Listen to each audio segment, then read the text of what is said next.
A double standard in Dallas. That's so messed up that it's really shocking. This isn't just a bad trade anymore. This is organizational negligence. This is medical malpractice. And by the end of this video, you're going to understand why Nico Harrison getting fired wasn't just necessary. It was about 9 months too late. But before we get into all of that, we are running jersey giveaways on this YouTube channel as my way of thanking you guys for our support. We're almost at 1.1 million subscribers. I'm going to be announcing multiple jersey giveaway winners a week. All you have to do is subscribe, turn on our notifications, and let me know in the comments section what jersey you want. I typically pick one of the first people to comment, because that indicates that you have my notifications on. And now that we got all that out of the way, do the intro. Mic check. 212. What's going on, everybody? Alright, so let me start with the most disturbing part of this entire thing. According to multiple league sources who spoke to The Athletic, Anthony Davis wanted to come back for last Saturday's game against Washington. Ad had been out since late October with a calf strain, 7 straight games on the sideline. And during those 7 games, the Dallas Mavericks went from bad to even worse. They were sitting at 3-8. The Fire Nico chants were getting louder and louder at American Airlines Center every night, and Nico Eric, he was really feeling that pressure. So what does he do? He starts pushing Anthony Davis to come back early. Now, you need to understand what a calf strain is. Every time I think of a calf strain, I think of Kevin Durant in the 2019 NBA Finals. He was playing with the calf strain, and ultimately he ended up tearing his Achilles as a result of pushing it too hard. In that circumstance, I understand it because you're in the NBA Finals. This is where legacies are built. And KD obviously made that decision for himself because he wanted to win a 3rd championship. And I respect him a lot for doing it. I wouldn't expect it from other people. I'd understand if he also decided to sit out that game. But I really have a lot of respect for him trying to put it all out on the line just so he could win a 3rd championship, especially when there were rumors about him potentially leaving Golden State after that season. Now back to the Mavericks. The Mavericks Director of Health and Performance, a guy named Johan Bilsborough, disagreed with Anthony Davis's personal medical staff about whether it was actually safe for Ed to return. And get this, according to Tim MC Mahan's reporting, the Mavericks medical staff explicitly warned that if Davis came back too soon from this calf strain, he could tear his Achilles tendon. Johan Bilsborough, the MF Director of Health and Performance, has thrown up the caution flag, said, "Oh, wait. This is a calf strain. Like, we don't need to say out loud the risk you're taking if you're rushing back from a calf strain." And Patrick Dumont, weighing in on these sort of things for the first time in the meeting, said, "Hey, I'm siding with Johan. I'm erring on the side of caution until I see, and I'm speaking to Dumont here, until Patrick Dumont sees clear, convincing medical data indicating there's no risk of aggravating a calf strain or potential catastrophic injury related to it. He's not giving Ed the green light. A torn Achilles. We're not talking about missing a few more games here. We're not talking about being a little sore. We're talking about a career-altering injury that would sideline a 32-year-old Anthony Davis for an entire year, maybe even longer. And when he would return, he clearly wouldn't be the same player ever again. And Nico Harrison was willing to roll the dice on that just to try and get a couple of wins to save his job. Alright, now, I know what some of you guys might be thinking. Mike, you're being dramatic. Tough strains don't lead to Achilles tears like that. Oh, really? Well, I gave you the Kevin Durant example, but what about what just happened 5 months ago to a young all-star called Tyrese Halliburton, who was having the greatest playoff run we've ever seen in NBA history? This story is going to make you understand why the Mavericks medical staff was so scared. Do you guys remember the NBA Finals back in June? The Indiana Pacers versus the Oklahoma City Thunder, Game 7 in Oklahoma City. So, Tyrese Halliburton had suffered a calf strain in Game 5 of that series. Right now, the Pacers did everything by the book. They ran all the tests. They checked his mobility. They made sure he could move. And Halliburton, being the competitor he is, told reporters before Game 6, "I just had to hear that it was okay. I know the risks. I know everything that comes with it." So he plays Game 6, and honestly, he looked pretty good. I mean, he was clearly limited, but he gutted through it, and the Pacers forced to Game 7. Championship on the line. You know, Tyrese Halliburton's playing? There's no universe where you keep a 25-year-old all-NBA point guard out of Game 7 of the NBA Finals when he's saying he could go. Game 7 starts in 7 minutes into the first quarter. Tyrese goes up for a play and he goes down. And the moment he hit the floor, he starts pounding the court and crying because he knew torn Achilles season over. Career potentially altered. The Pacers would confirm he'd missed the entire 2025-26 season. And here's the thing that everybody in the NBA noticed after that happened. Donovan Mitchell tweeted out that these calf strains aren't a joke. Isaiah Thomas said that the calf strains are nothing to play with. The next thing, if not healed right, is always an Achilles tear. There's a direct connection. Calf strains can lead to Achilles tears if you don't let them heal properly. So, when I tell you that the Mavericks medical staff was warning about an Achilles tear risk for Anthony Davis, they weren't being overly cautious.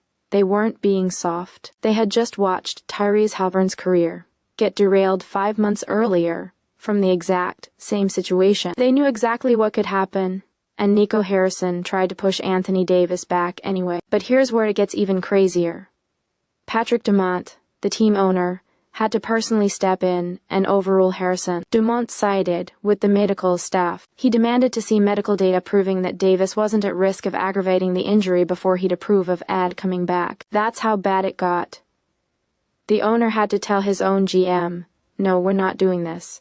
And thank God he did. Because if Anthony Davis had torn his Achilles at 32 years old with his injury history, that might have been it for him as an elite player. Even Pacers general manager, Kevin Pritchard, said after Halliburton's injury that if I knew he was going to get hurt, I would sacrifice that game, because I care for the kid so much, and want him to have an incredible career. You don't get doovers with Achilles tears, guys. You just don't. Now, here's where the story takes another turn, because while all this is going down with Anthony Davis and his calf strain, we're learning about how Nico Harrison treated Luka Doncic completely differently when Luka was dealing with injuries. And when you put these two situations side by side, the contrast is actually disgusting.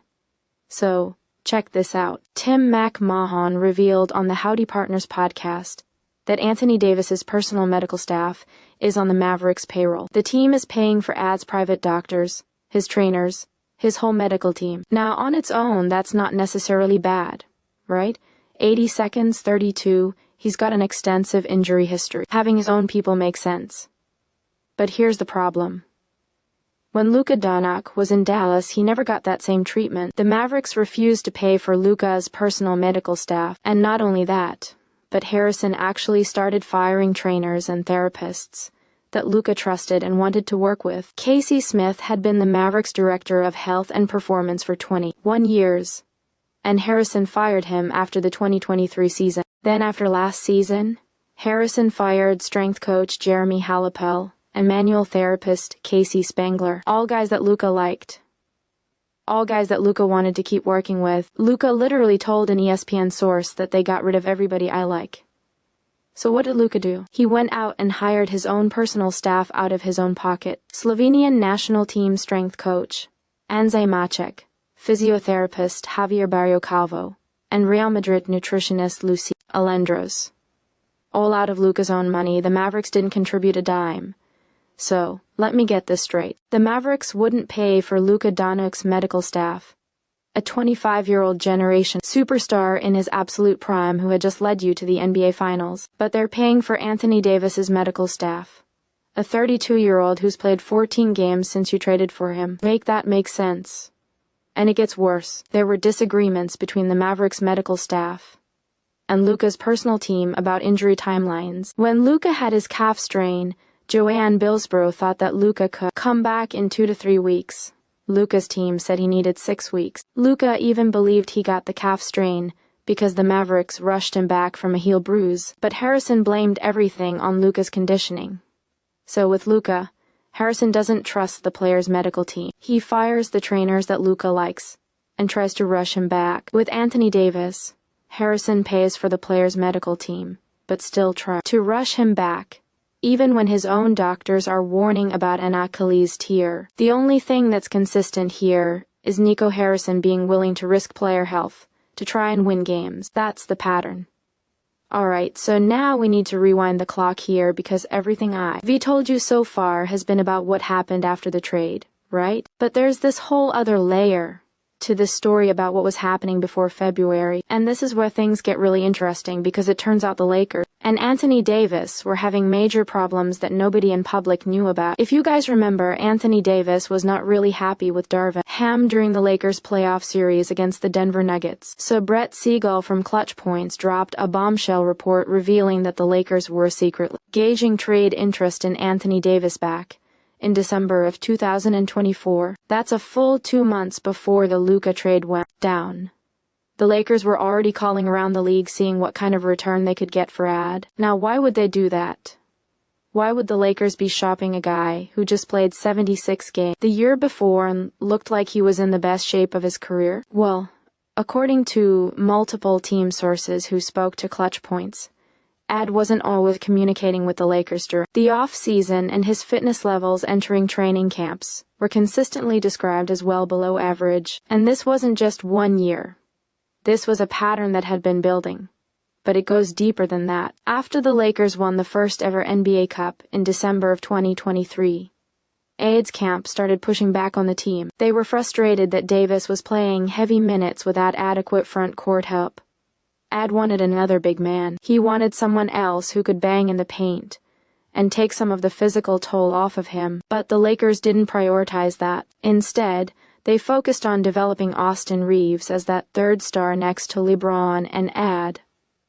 Which clearly explains this famous LeBron James interview once the Lakers got eliminated last year.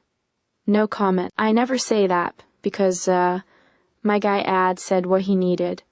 And then he was gone the following week. A team source told Clutch Points that this decision to continue have Davis play heavy minutes with virtually no front court help did not sit well with his camp, creating more friction and tension leading into the 2024-25 season. So you have this situation where Ad felt like the Lakers weren't supporting him properly, and the Lakers felt like Ad wasn't taking care of his body and staying in shape. Both sides were getting frustrated with each other. And then what happens?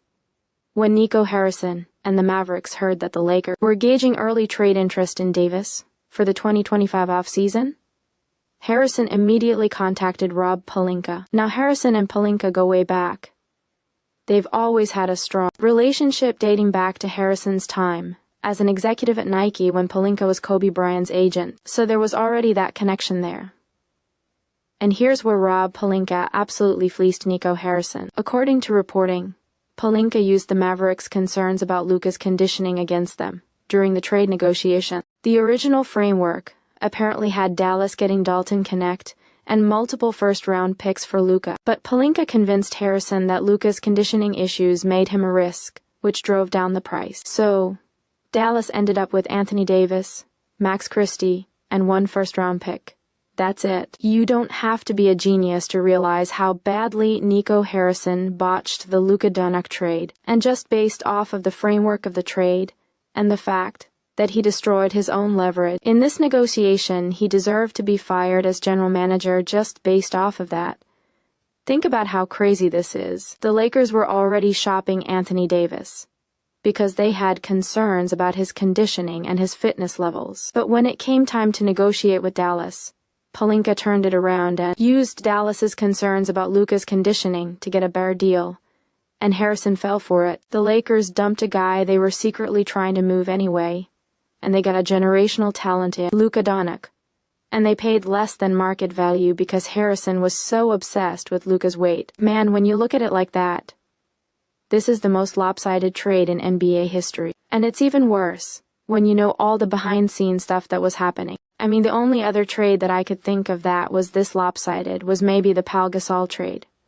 But at least in the Pau Gasol trade, the Grizzlies got a throw-in in the form of Mar Gasol that ended up being one of their greatest players ever. So let's bring this all back to where we are right now, because understanding everything that happened with Nico Harrison, the medical staff, and the pre-trade dysfunction, it all matters for what happens next with Anthony Davis in Dallas. Ad has now missed 7 straight games with this calf strain, and there's no clear timeline for when he's coming back. Patrick Dumont is being super cautious which is absolutely the right call. But the longer Davis is out, the worse this looks for everybody. We talked the other day about how Anthony Davis's trade value has absolutely cratered, right? A Western Conference executive told Tim McMahon that at this point, I'm not sure what they can get for Anthony Davis, and that was before we knew about Harrison trying to rush him back from injury. Now that all of this has come out, you've got to imagine other teams are looking at the situation and going, yeah, we're not touching that. If you're a GM considering trading for Ad, what are you thinking right now? You know he's 32 years old. You know he's missed 30 of his last 51 games with Dallas. You know he's got 3 years and $175 million left on his contract. And now you also know that the previous regime was so desperate to get him on the court that they were willing to risk a career-ending Achilles injury. Like, that's not exactly screaming, make this trade. This is who we need to win a championship. And here's what makes this even more complicated. There's reportedly still a disagreement between Davis's personal medical staff and the Mavericks' medical staff about when he can safely return. Ad's people think he's closer to being ready. The Mavericks doctors are being more conservative. Dumont is siding with the Mavericks doctors, which again, that's the right move, but it creates this weird dynamic where Davis might feel like he's being held back unnecessarily. And honestly, can you blame him for feeling that way? The dude wants to play. He wants to be out there. He's watching his team lose every single night while he's stuck on the bench. And now there are reports floating around that Dallas might trade him anyway. That's gotta be frustrating as hell. Do you guys remember Anthony Davis's first game for the Dallas Mavericks and how electric it was when he finally came back and showed the Mavericks who they got in return for Luka? There was a brief few quarters where it looked like Dallas may be trending toward competing for a championship until of course he started to deal with injuries. But at the same time, the Mavericks absolutely cannot let him come back too soon. Not after what happened to Tyrese Halliburton. Not with a 32-year-old who's already dealt with so many injuries throughout his career.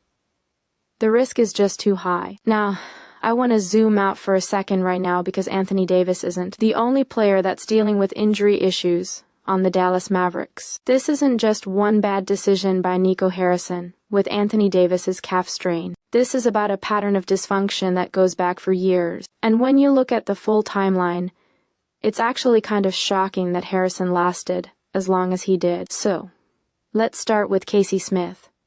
Casey Smith was the Mavericks Director of Health and Performance for 21 years, and after the 2023 season, Nico Harrison fired him. Now, why did Harrison fire a guy who'd been with the organization for over 2 decades? Well, according to sources, the reason centered on Smith being too negative, which people interpreted to mean that Smith wasn't enough of a yes man for Nico Harrison. He was telling Harrison things that Harrison didn't want to hear about player health and conditioning.